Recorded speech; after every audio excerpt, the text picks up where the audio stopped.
जय श्री कृष्ण साथियों, स्वागत है आपका अपने चैनल अनमोल ज्ञान संगम में। हम सबके मन में कभी न कभी एक सवाल जरूर आता है। जब पापी खुलेआम अत्याचार करता है और निर्दोष रोता है, तब भगवान कहाँ होते हैं? क्या वो देख नहीं रहे या जानबूझकर चुप हैं?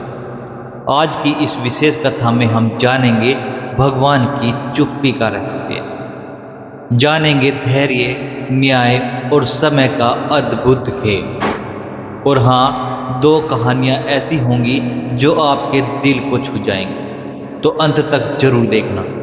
ये सिर्फ एक वीडियो नहीं, एक जीवन की सीख है। बहुत पहले की बात है। एक संत एक गांव में रहते थे। उनके उपदेशों से गांव के लोग बड़े प्रभावित थे। एक दिन उन्होंने देखा कि गांव के पास एक विषैला सर्प रोज बच्चों को डराता है और काटता है। संत ने सर्प से कहा, हे नाग, हिंसा पाप है, छोड़ दो ये रास्ता। सर्प ने संत की बात मानी और अहिंसा का व्रत ले लिया। कुछ समय बाद संत जब लौटे तो देखा सर्प घायल है, भूखा है। बच्चे उसे पत्थर मारते थे। संत ने पूछा, ऐसा हाल क्यों? सर्प बोला, आपने कहा था किसी को नुकसान मत पहुंचाओ। मैंने किसी को नहीं काटा, पर अब सब मुझे सताते हैं, मैं बस सहता हूं। संत मुस्कुराए। मैंने कहा था डसना मत, ये नहीं कहा था कि फुंकारना मत। पाप को रोकना भी धर्म है। यह कहानी हमें सिखाती है, धर्म का अर्थ सिर्फ सहन करना नहीं, बल्कि समय पर संकेत देना। न्याय की रक्षा करना भी उतना ही जरूरी है। ईश्वर भी पहले फुंकारते हैं और जब सीमा पार हो जाती है तो डसते हैं, लेकिन वो तुरंत नहीं करते, क्योंकि वो सब्र की परीक्षा लेते हैं। महाभारत में सबसे बड़ा उदाहरण हमें श्री कृष्ण देते हैं। द्रौपदी का चीरहरण हुआ, सभा मौन थी, धर्म अधर्म में बदलता रहा और श्री कृष्ण वो भी नहीं आए। लोग आज भी सवाल करते हैं, श्री कृष्ण इतनी देर से क्यों आए? पर क्या आप जानते हैं, अगर श्री कृष्ण उसी क्षण आ जाते तो अधर्म का अंत नहीं होता।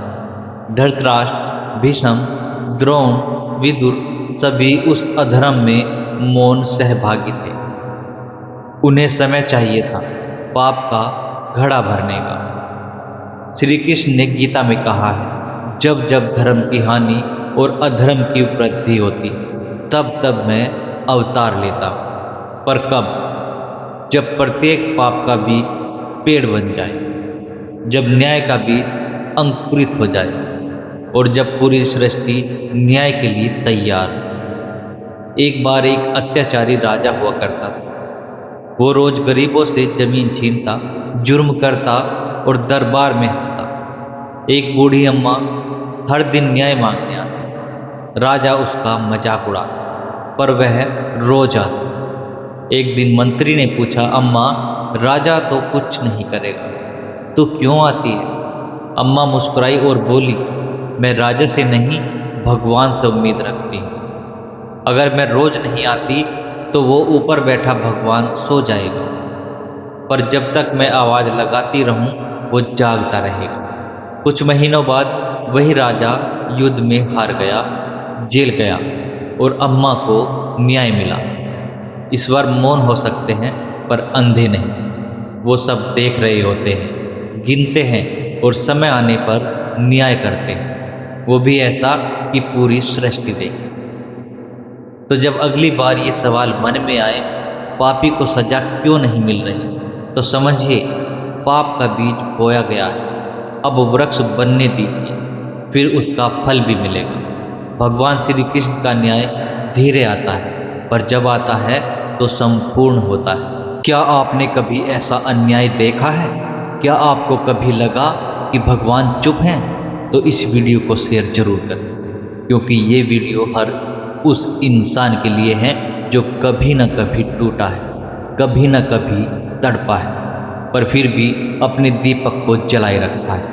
तो कमेंट में लिखिए, मैं विश्वास रखता हूँ न्याय होगा और चैनल अनमोल ज्ञान संगम को सब्सक्राइब जरूर करें। साथ ही साथ बेल आइकन के बटन को भी दबा लें, क्योंकि हम लाते हैं वो बातें जो आपके दिल को छू जाती हैं। आज की वीडियो में बस इतना ही।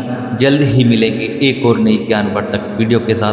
तब तक के लिए जय श्री कृष्णा, राधे राधे।